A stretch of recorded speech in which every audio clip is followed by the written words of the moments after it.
Vernomatic Productions. Are you ready? Live from the Metal Mayhem Studios in Rochester, New York.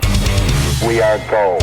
We are gold. And heard around the world by metalheads just like you. This is Metal Mayhem ROC. Heavy metal music. Your weekly dose of metal music, interviews, album reviews, news, and more. Want to be part of the show? Send us a message through our website, metalmayhemroc.com, or hit us up on Facebook and Twitter. Search Metal Mayhem ROC, a proud member of the Pantheon podcast team. It's getting nice and heavy. Now, welcome our hosts, John the Vernomatic Verno, and direct from New Jersey, Metal Walt.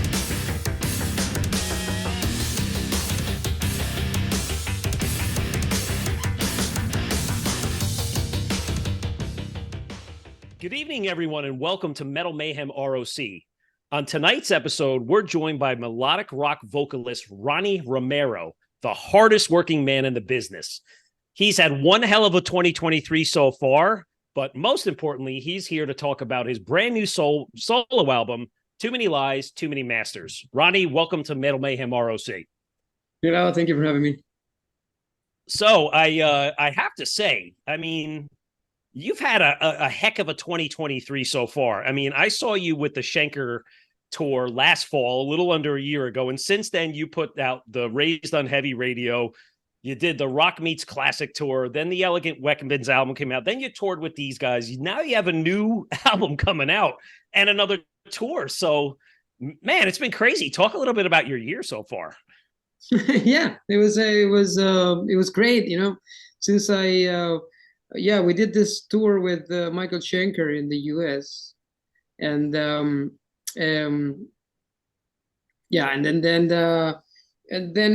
I did my the release of my solo covers album, which it was really, really well received by the fans. That was very surprising for me. That's why we did two albums, because we did the first one, Raised on Radio, and I didn't expect that much from that, and then suddenly everybody likes that, so we needed to make a second one. So it was great, you know. It was fantastic, and then also because on this Raised on Heavy Radio, I had the chance to work with a lot of great friends in music. That for me was very special because most of them were related to the original songs we were covering. Especially Roland Grapple from Masterplan. He was the guy who wrote the song, and he was playing the guitar in the covers. So it was fantastic. And then Gas G was playing the solo in the Ozzy Osbourne song, which is also fantastic. So yeah, it was great. You know, it was great. And then surprisingly, also we released the Elegant Weapons album. We went right away on tour. Like, we released the album late May, and then June we went on tour, and we were gladly surprised that the people really like the band. You know, for the most of the audiences, they were like all new songs never heard before. Yeah, and they were enjoying the show. So very happy with that. So we're going to get into both of those a little bit more in depth later, but considering this show is an American audience, you know, we want to make sure they know your upbringing, and it's pretty fascinating. It seems like you were born in Chile, and then you spent some time maybe raised in Madrid, and now you live in, is it Romania? Yeah. Okay, so you're a global artist, true, but talk about like your musical upbringing. Like, how did you land in all these places, and where'd you get your start in music? Well, I was raised and born in a family of musicians in Chile.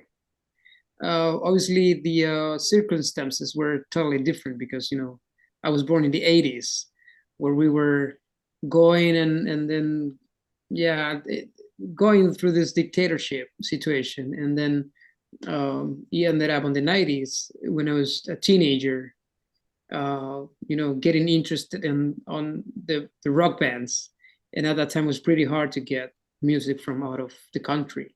Yeah. So. But yeah, you know, all my family, they're musicians. So I grew up with instruments. You know, I used to have a drum kit on my room when I was 7. You know, so for a 7-year-old kid, that's pretty fascinating. Not that much for the neighbors, but but yeah. So I'm related to the music since I was a kid. Did your parents, were they in like a traditional Spanish type musical band?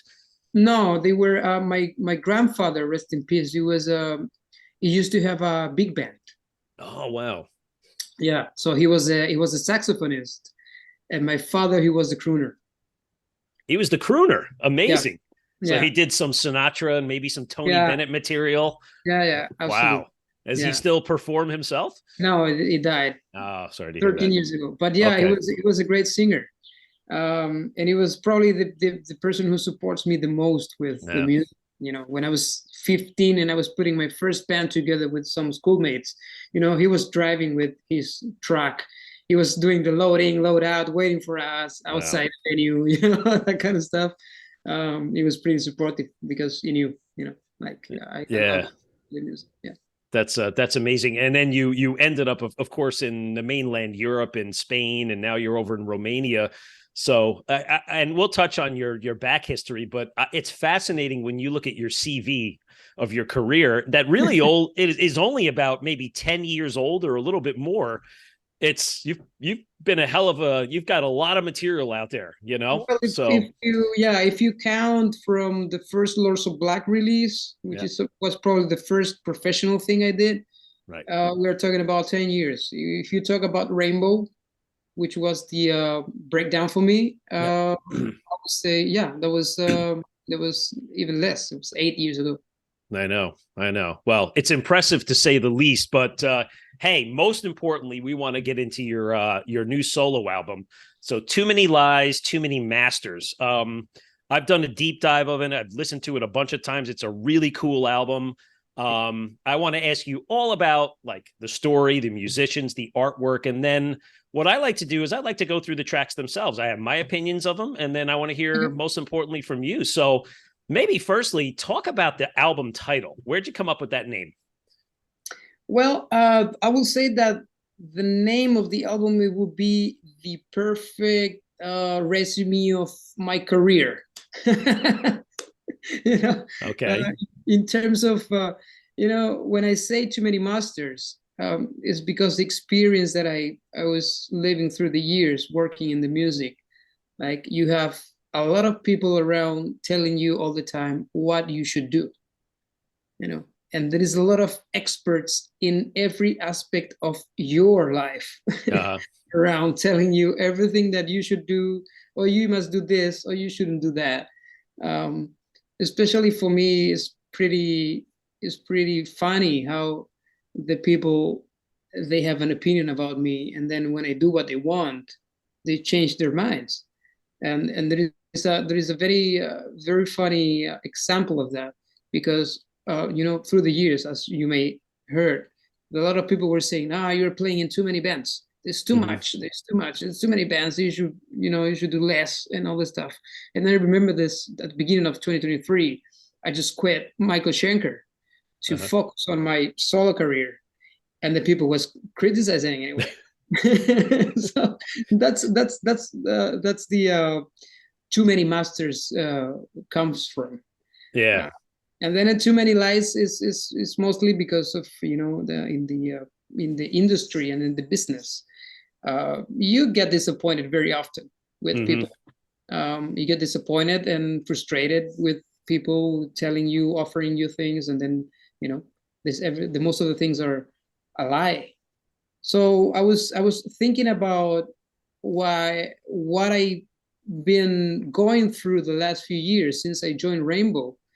And I got this concept like there's too many lies, there's too many masters around. And then suddenly, okay, this is a good name for the album. And then it totally fit with the times we're living nowadays as a society. It's the same concept. So that was my original reaction. You can apply that to everybody. So I know. I was thinking the same thing. I said, well, it's probably a state of the world because that's just how we are in. So that's cool. And listen, unfortunately, that's the reality of life, like for all of us. Life is not a straight pathway. It's full of lots of curves. Yeah. Right. And that's just the way it goes. My first and oldest son, he just went off to college last week, and he has this great view of the world, and I said, okay, it's not going to be so easy. I want to see what your take is in 30 years from now. Yeah. Exactly. But going back to the album. So the musicians that play on the album, as far as I can understand, it used to have some good back history with some of these guys, correct? All of them. Yeah. That was something very important for me to have, because since I really want to do to be in charge of everything on this record, to separate my solo album a little bit from standard Frontiers release. Not because this is bad, but because, since I was working with Lords of Black, which is in Frontiers, and then Corleone, the first albums are Frontiers, and the Sunstorm, the Ferryman, and everything tends to sound, when you work with the same people all the time, it tends to sound a little bit similar. Mm-hmm. So I really want to separate my record from that.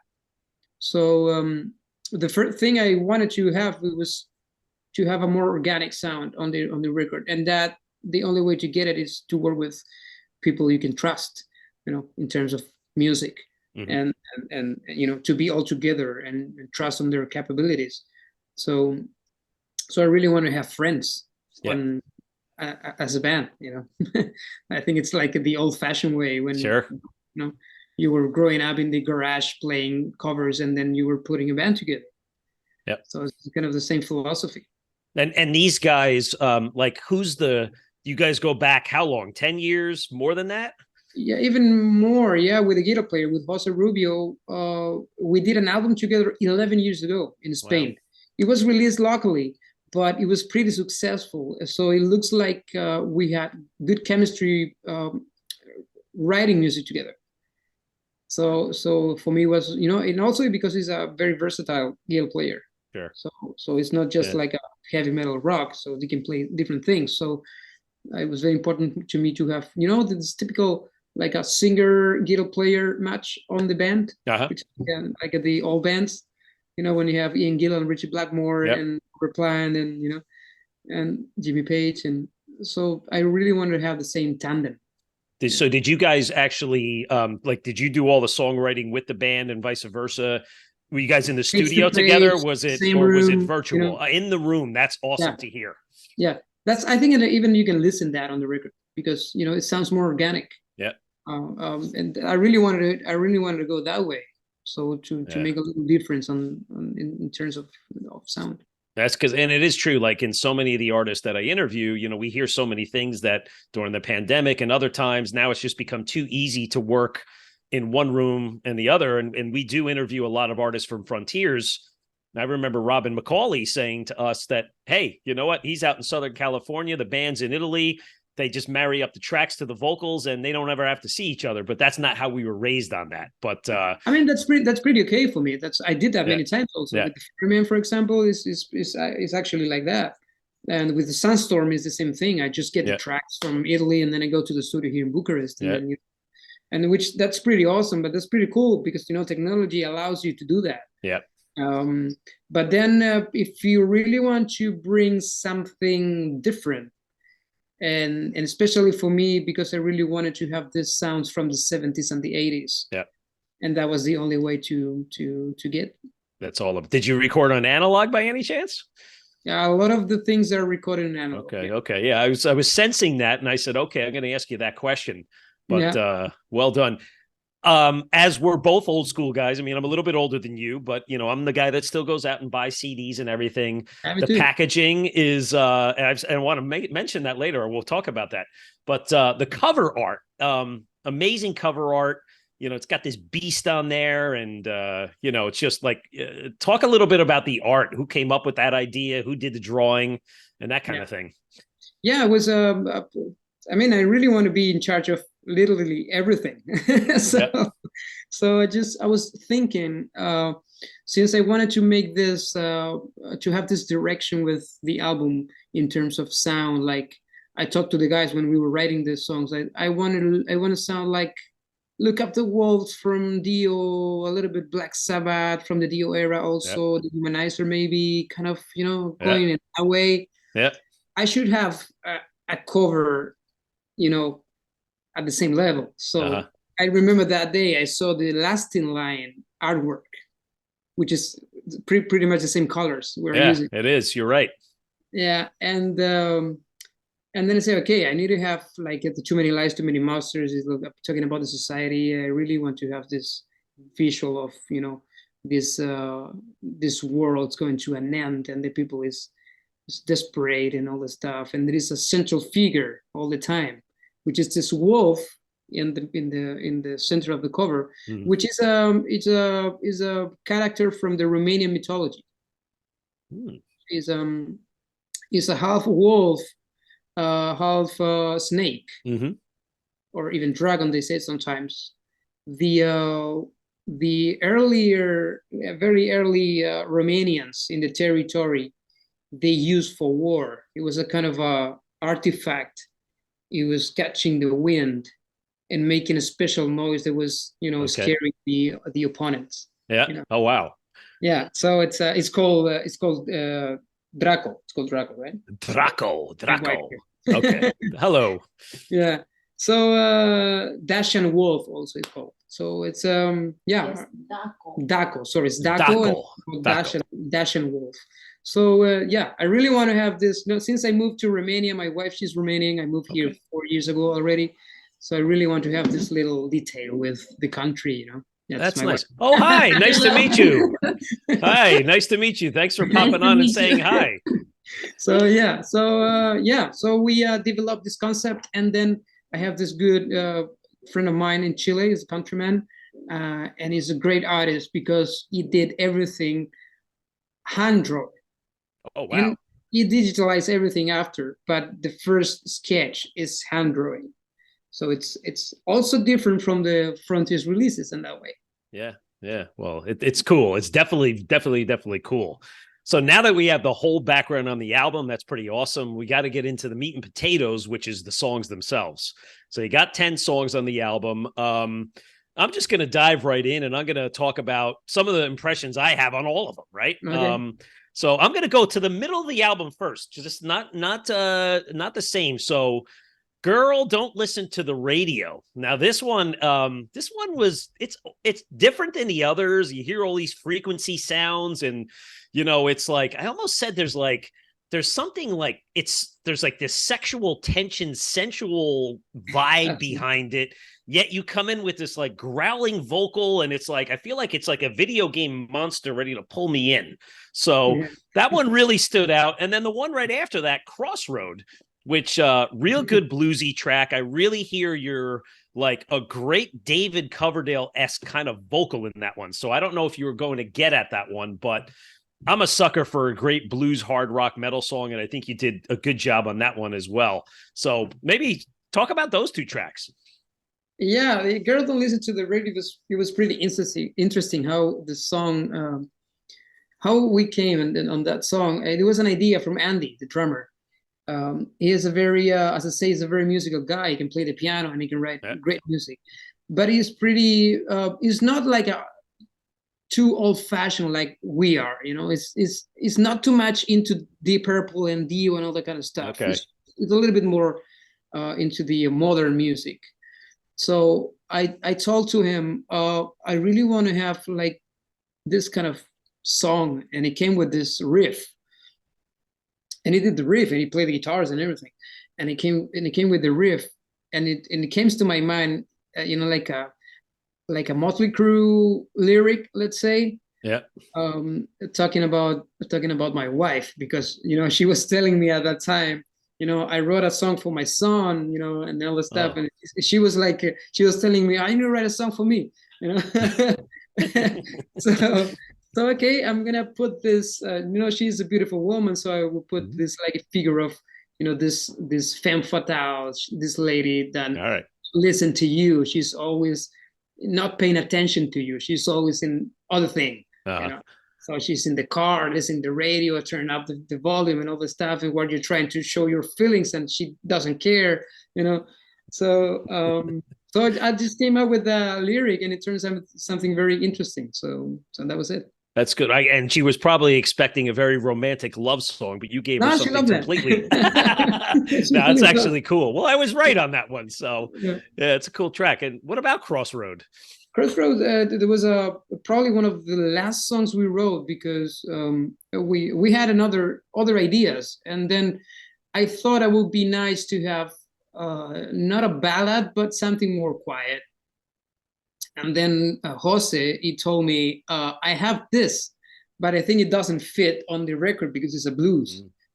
And I was like, okay, let's try, let's give it a try. So I started to write a lyric, and I was not sure about it. And then I went to the studio, and after the solo, the ending of the song is totally improvised. I was like, okay, I'm gonna sing the chorus, but let's see how it goes. And then when I recorded and we were listening to it, it was like, this sounds like Crying in the Rain a little bit, So we loved it, and we were okay. So that's it, It's okay.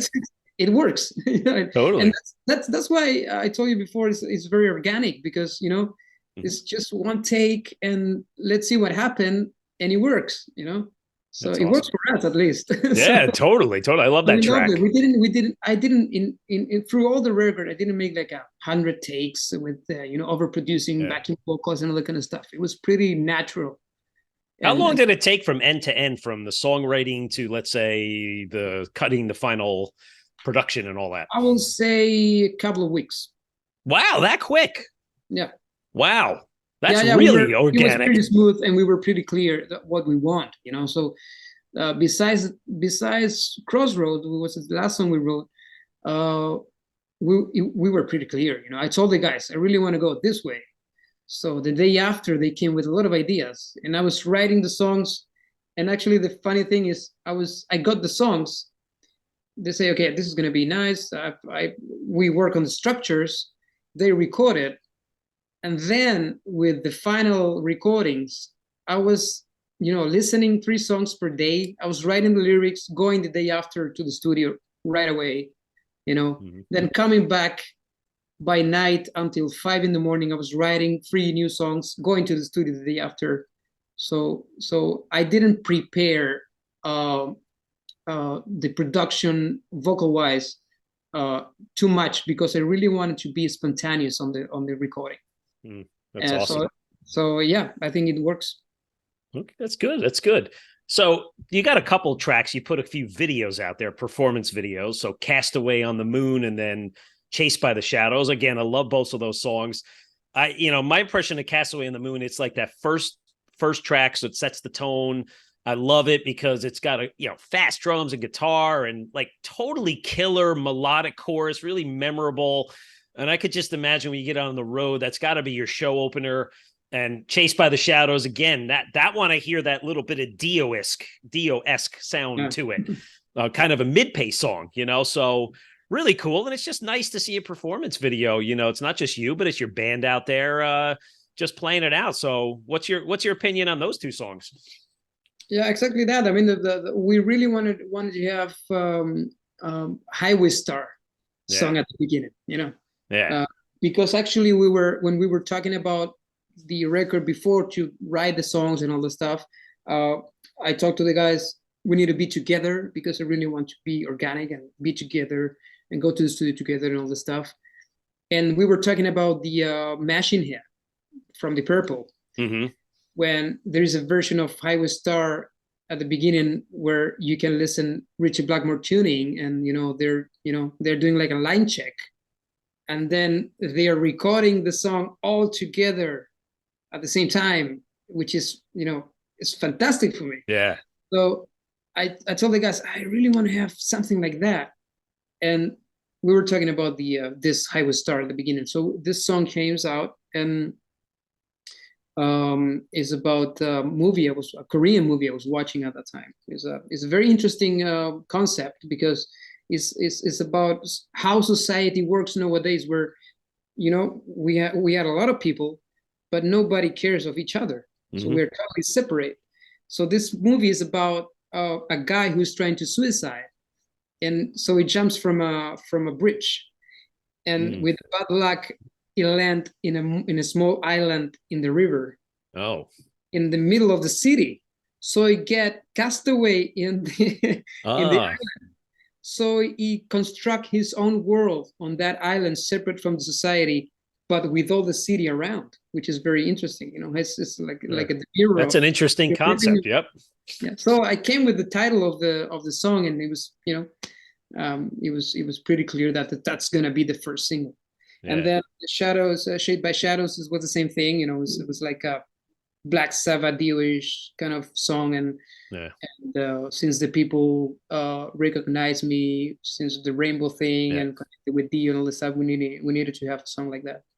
Yeah, I even think songs like Vengeance and not just a Nightmare too, they have that throwback feel to them. I like them. And on Vengeance, I just love the one-word chorus, man. That takes me back to the Hate. Yeah.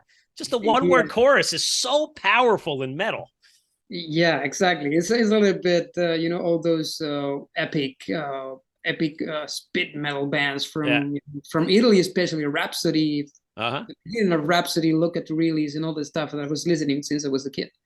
So I really wanted to have that kind of a little bit Priest also, kind of a riff and something like that people can sing, also, which is very important in heavy metal sometimes. Yeah.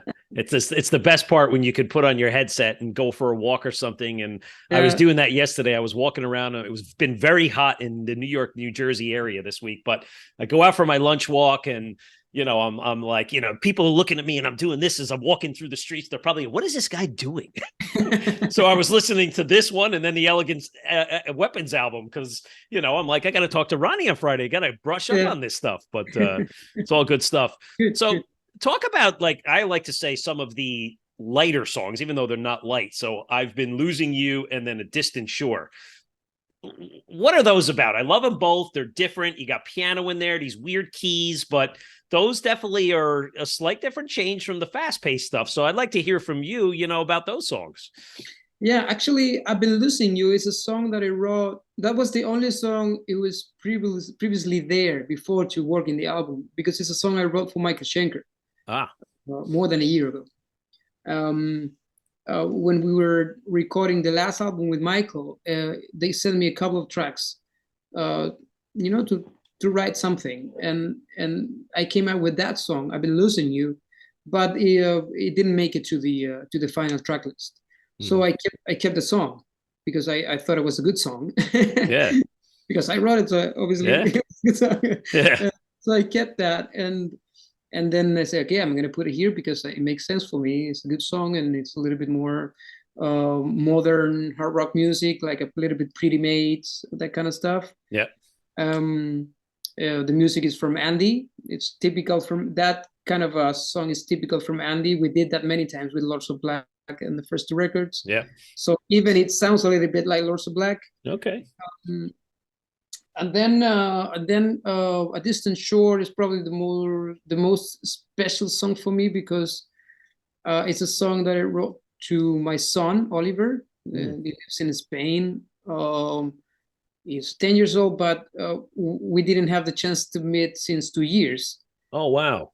Yeah, that's why it's called A Distant Shore. But I really wanted to have something that he will love to listen because he's fan of that kind of bands like Imagine Dragons, a little bit Coldplay, sure, in the melodies. So I really wanted to write something that he will love to listen, and it's a little bit different from the rest of the album. But I think at the end it fit on the concept of my experiences, because I wrote it for my son. So how did he respond to it? I'm sure he loves it. He didn't have the chance to listen at yet, but I think you're gonna like it. Okay. So he hasn't heard it yet. That's awesome. Though. So okay. Well, hopefully that's when he goes to school and he can say, "Hey, look at my dad. He wrote this song about our relationship." Well, Ronnie, that's a really, really nice thing to do, man. That's really special. That comes from the heart. So could appreciate that being a father of 4 children myself. So. Well, listen, we can go on all day about this album. I mean, it's 10 tracks, great material. Let's talk about the touring aspect of the band. So I see that you got some dates coming up next year. So what's going to go on with the road? Yeah, well, the plan is to go on tour as much as we can. We're starting January in Germany and a date in Belgium. We're adding on the same leg. We're adding some dates in Switzerland. Then we're planning to go to Scandinavia. Also, we're almost setting a tour in Central and South America, which also would make sense to go to the US at the same time. That would be great. That was going to be one of my questions. You're going to bring it to the Yeah. States. It makes sense because of the long trip, so we can do it all together. Yeah. But yeah, it will make sense. And then obviously Japan and the rest of Europe, summer festivals. So we're gonna be busy mostly until the end of the summer with this release. Yeah. And will the touring band be the guys that were played on the album? Old fashioned. 100%. Yeah. Okay. That's awesome too. That's awesome too. Well, really looking forward to hearing about that one. If it makes its way to the States, we'll be there to support you guys, of course. So best of luck on the album. The album comes out on the 15th of September, I believe. So, good luck with that. And now we want to continue going back into your year, the beginning of the 2023. Well, not to say the beginning. Let's do a backwards trip in time, the way Rush did on their farewell tour. If you remember, they started in the present and they went backwards, right? So we'll go into Elegant Weapons. So listen, this album is just completely killer. I can't say enough about it. And there's things about the album, and I was going to ask you, like songs like Blind Leading the Blind and Ghost of You, I mean, they would fit perfectly in your current album. You got the heavy stuff. So talk a little bit about how that band formed and, how the tour went this summer. You guys did Grass Pop, you did Hellfest. I mean, it must have been an amazing summer for you with that album. Yeah, it was great. It was a great experience, actually. And we were gladly surprised because, we released the album late May, at the end of May. And then 1 week after, we were going on tour. So yeah, it was a little bit risky, because there was not enough time for the people to listen to the record. But we had this opportunity to go with Pantera for some shows. And then to make all those great summer festivals like Hellfest, Grass Pop, and a couple of in Spain and Portugal. We did a couple of club shows also, and it was great. It was fantastic. We came back very happy because we saw that the people really like the band and they really liked the songs, even when they didn't know about the songs. In the first time, we were playing for the Pantera audience, which is tough.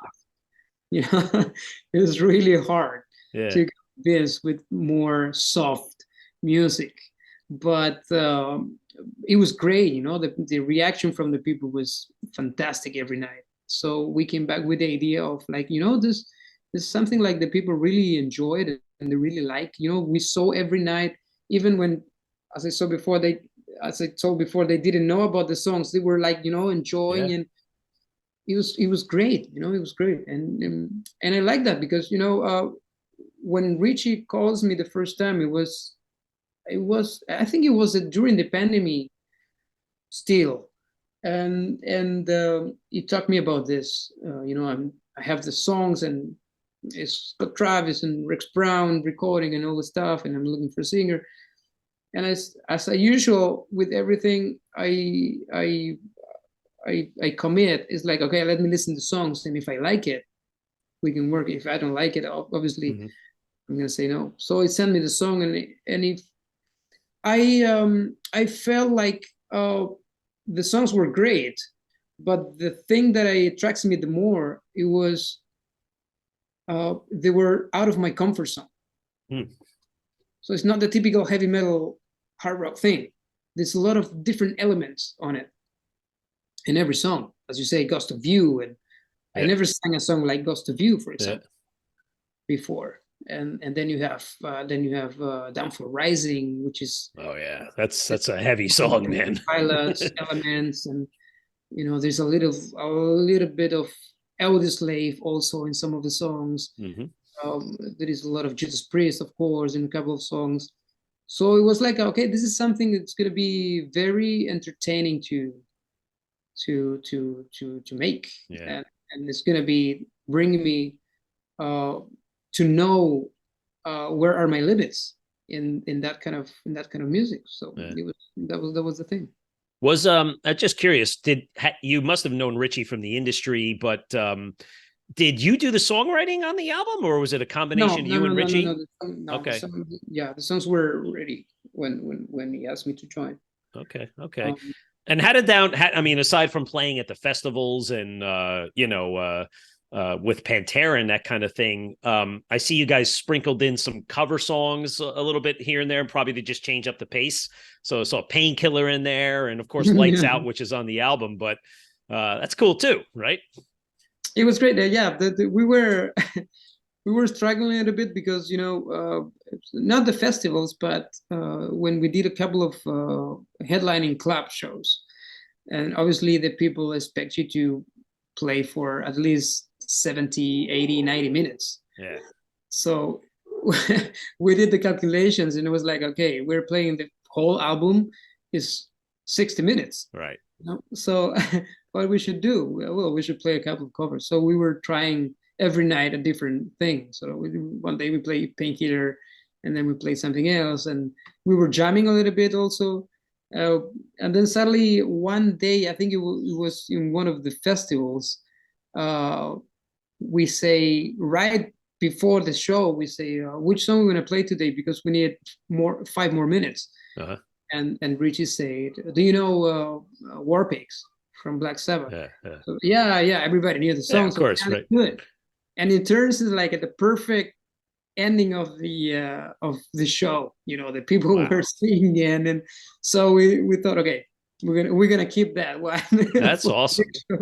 Yeah, and so it was great. What show was that at? I would love to look it up on YouTube and see how you kind of did an unrehearsed version. I think I don't remember I think it was Grass Pop, or it was one of the Spanish festivals, Resurrection or Rock Imperium, something like that. Okay. It was like in the middle of the tour. Okay.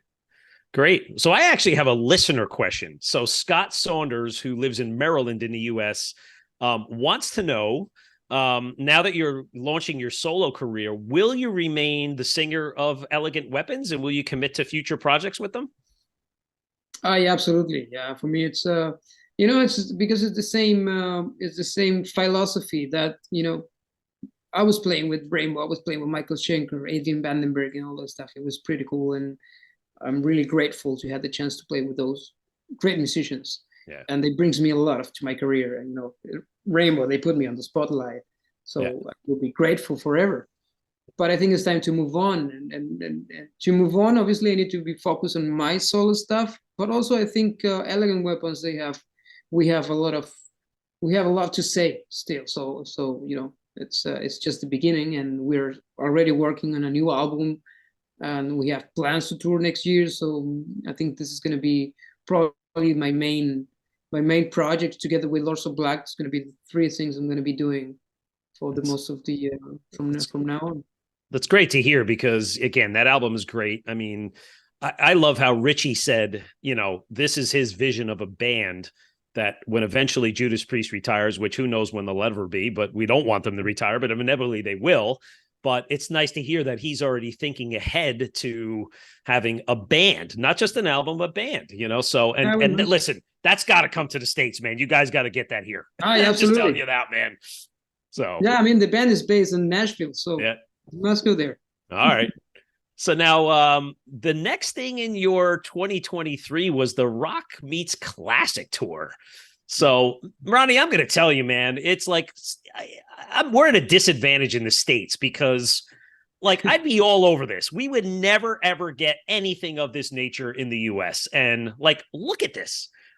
Just talk about this experience. That was great. It was fantastic. I mean, there was one of the things that you're going to keep forever with you. It's like you were touring for 2 weeks together with all those legends, especially the guys from Riot Hip. They were awesome. They were fantastic. The Mick and Bernie, they were, beyond any expectation. They were so nice. And we were having great times together. But then with Mike Tramp also, it was my traveling partner, and we were sharing most of the nights we were sharing the dressing room. Okay. So it's such a cool guy. Joy, I met Joy many times before. We have a friendship since many years. It was the first time that I met Dee Snider. Okay. He's a very interesting character. Okay. He's pretty loud and energetic. I believe he's a New Yorker, man. I understand. Yeah. It's very intense. It's very intense. But it was great, and it was a great experience. And playing all those songs, I was playing Rainbow, but to be there watching all those guys playing their songs, Maggie Rayleigh also, which she's a lovely lady, and it was great. It was fantastic. Something I will never forget. And correct me if I'm right. So it's you guys playing 4 or 5 songs each of your catalog. So the Europe catalog, the Twisted Sister, Uriah Heep, Rainbow, White Lion, with an orchestra and a band behind you. It's a rock band with an orchestra. Yeah. Wow, it's pretty awesome, man. Again, I wish something like that would come to the States. So I wanted to ask you a question. We talked about something before. Our love for the physical product and the CDs. And I know periodically on your social media, you'll show, I think you and Mike went CD shopping. And then I know you had one where you found your own, one of the Rainbow solo albums. So that's a missing art. And again, I think in Europe, you have a lot of shops still, whereas the US, it's almost like they're gone. There's not many of them. Oh, really? So not many of them at all anymore. We had a couple really good ones in New Jersey. There's one not too far from me, but the one main one called Vintage Vinyl, that one, they just went out of business. What can you do? There's still some around Europe. Yeah, you can find some places. It's not like a normal thing, but if you ask to locals, there is always something. And it's great. It's for me, there was pretty exciting when I was teenager, especially in Chile, because it was not easy to get music from outside. So I remember that you needed to go to the record store and to ask the owner, I really want to have this record, and he was trying to get it imported. Yeah, and it took like a month, sometimes 2 months, and you were impatiently waiting for the record. It was already released. Everybody was talking about it, but you don't have it. You don't have access to that. Besides to listen a couple of songs in the radio. Yeah. So for me, that journey from going, not going from the record store, even before, saving the money to buy that record. Yeah. Sometimes, you were getting your money to go to school or to university, and that day you decide, I'm not going to eat today because I want to keep the money for the record. Yeah. And then going to the record store, buying it, having the physical stuff, going back home in the bus, waiting to open it, get into your room, open it, and then surprise, you never knew what's going to be inside. Pictures, lyrics, you were reading the credits, you were reading everything about the record, and then you were listening something new that you don't know what's going to happen. And that's very sad nowadays, because you have a release and you're listening half of the record before it's released. You know how it's going to be, the artwork, the pictures, everything before. So when the album comes out, it's like no surprise. I know. The young people didn't have that journey anymore. No, my 15-year-old son Lucas, he was in the car last week, and I took out Metallica's 72 Seasons, and he laughs at me because he says, "Why do you still buy these discs or whatever they are?" And then I opened it up and I showed how it's 4 sides with the guys' faces and the booklet and the colors, and I just said to him, "You don't understand this, and it's not your fault because you weren't raised this way."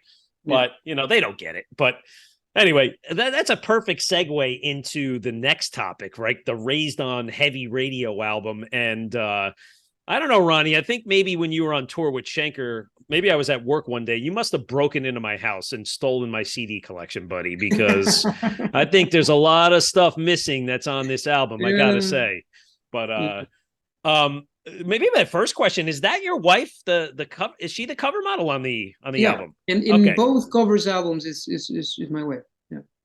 Okay. So they're really, really cool. Of course, she's a beautiful woman and very nice. So nice to know that she's included on this as well. But Man, oh man, it's like I could geek out all day with you on these albums. I mean, just from like just the on the first album, No Smoke Without a Fire from Bad Company. I mean, Brian Howe, God rest his soul. I mean, there's always that debate. Oh, no, Bad Company's not Paul Rogers. It's not Brian Howe, it's Paul Rogers. And I say bullshit to that.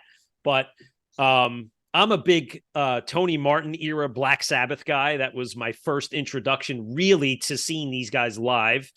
And we had Tony Martin on our show about 2 years ago for his new album, but just love that whole idea of not just going for the obvious tracks, but going for some of the deep ones or your favorites in your collection. So just talk in general about this.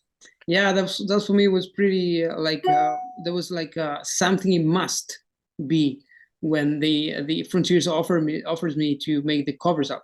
I didn't want to do just an album with covers just because, or it's not even because of the money or whatever that people may think about it. All right.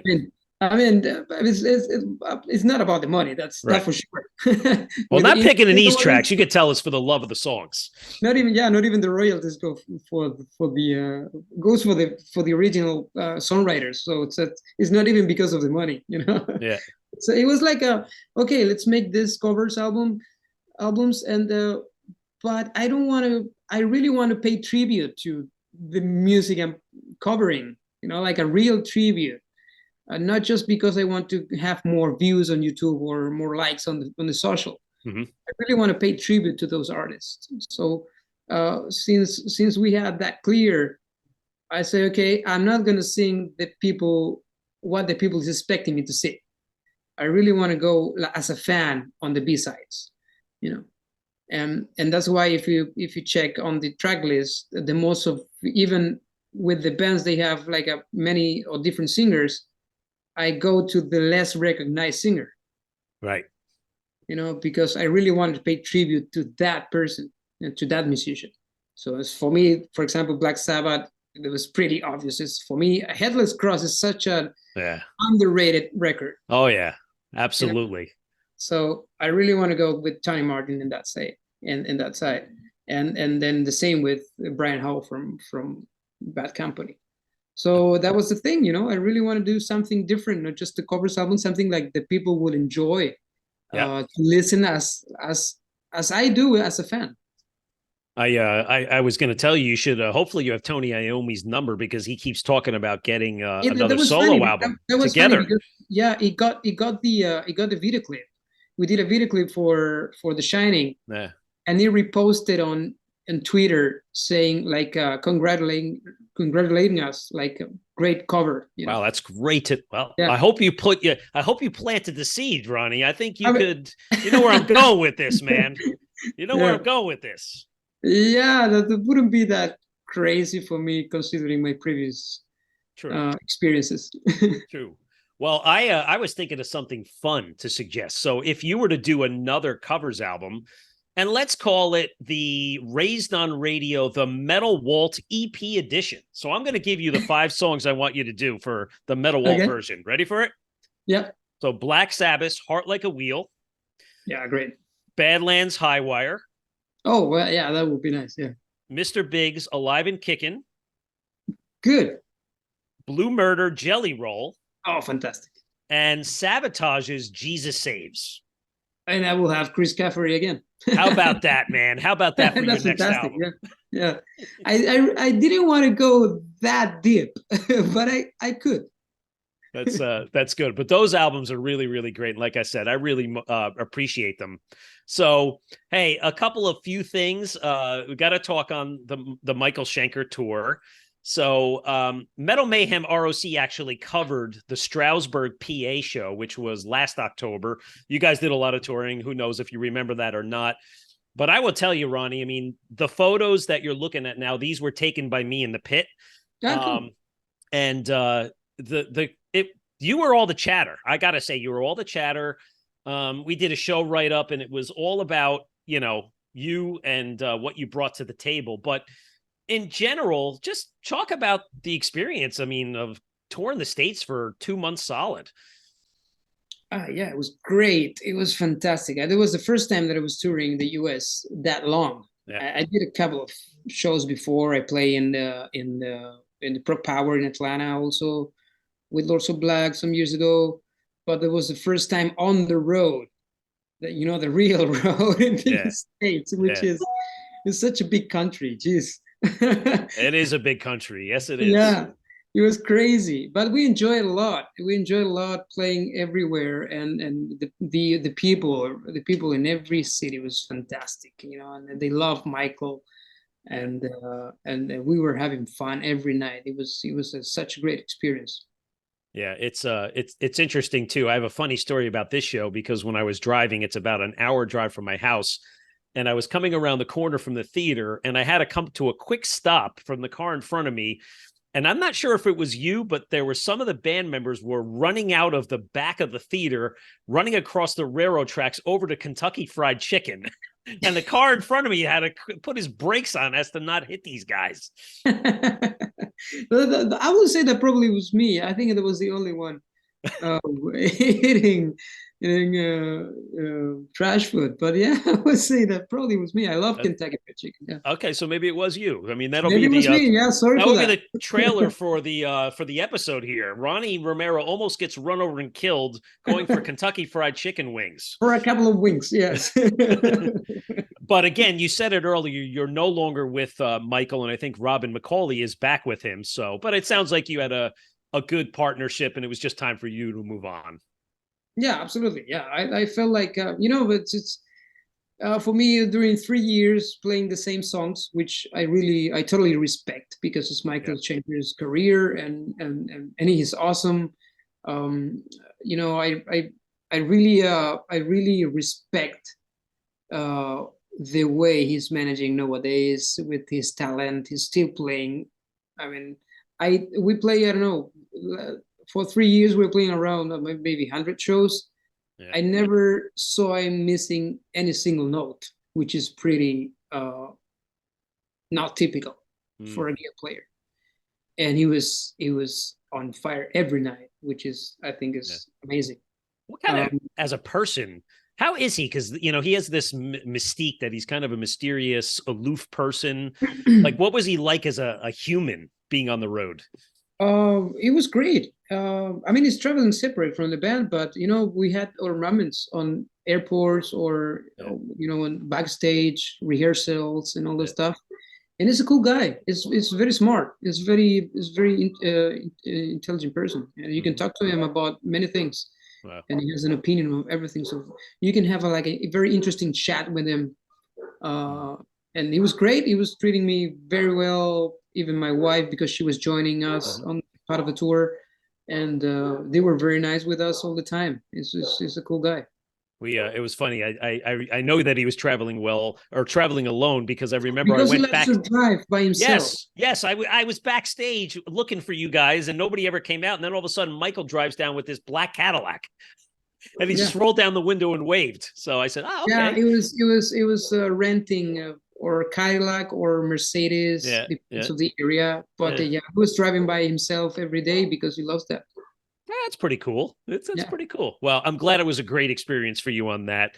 And of course, last but not least, we can't go away without touching on the Rainbow piece. So listen, Ronnie, I'm a huge Rainbow fan, and it's all I can say is being in the States, it's a shame that the band didn't get a chance to come over here and play. I know you did a handful of shows for 3 or 4 summers in a row. We didn't get to see it in the States, which stinks. But anyway, just briefly, maybe for our audience, like how actually did you get the call to get into the band? I was playing in a rainbow cover band at that time, 2014, 15. I was doing a rainbow cover band in Spain, and it was pretty successful actually. We were playing festivals and all this stuff. Cool. Because I did sound at that time like Dio and the guitar player was pretty similar like Richie, so the sound of the band was pretty close to the original. And then there were some videos on YouTube, and suddenly they were looking for a singer, and they saw those videos. This is a video of me singing "Man of the Silver Mountain" in a festival in Spain. Mm-hmm. So I think that's the one they saw, and they contacted me right away. and they say, we're looking for a singer. We have a couple of shows next year, and you're awesome, and blah blah whatever, and and that was it. And it was pretty fast. How was that whole experience, though? It must have been great playing the Sweden rock and everything. I'm sure. Great. I was not only playing with Richie, but I had the chance to know him and to spend time with him. As a big fan of Deep Purple, for me, it was probably the most valuable experience ever. To get to meet him and talk to him, and share some dinners and beers and talk about everything. Is a very clever person also. Yeah. So we matched really well also, like it was pretty nice to me all the time. So we spent great times together, and that was for me the main thing. Then we were doing good music together also on the stage, and I think also you can see that on the videos, and on the shows, that we were having good times together. Yeah. It's like I said, it's a shame it didn't make its way around the world, but hey, it is what it is. We have the DVDs, we have the live CDs to listen to, and that kind of thing. He's actually the band Blackmore's Night with Candace. They always swing around my area of the country around Halloween, so he's not too far from me the first week in November. Yeah, they live in Long Island. Yeah, so I'll probably, hopefully check it out. At least, it's different kind of music, but Richie gets a chance to bring out his Fender and just go crazy and do a little bit of that kind of thing as well. So that sounds good too. So, Ronnie, there's got to be something. I'm going to ask you a question on the spot. Give us some piece of dirt on Richie. Is there anything you haven't told another journalist about him? Like, does he snuggle with Candace's teddy bear or something at night or something weird? No, but he always have a soccer ball on the trunk of the car. Ah. Every time we have the chance, he open the trunk, take the soccer ball, and we play, even in a parking slot. Is so I wouldn't say obsessed, but he loves to play soccer.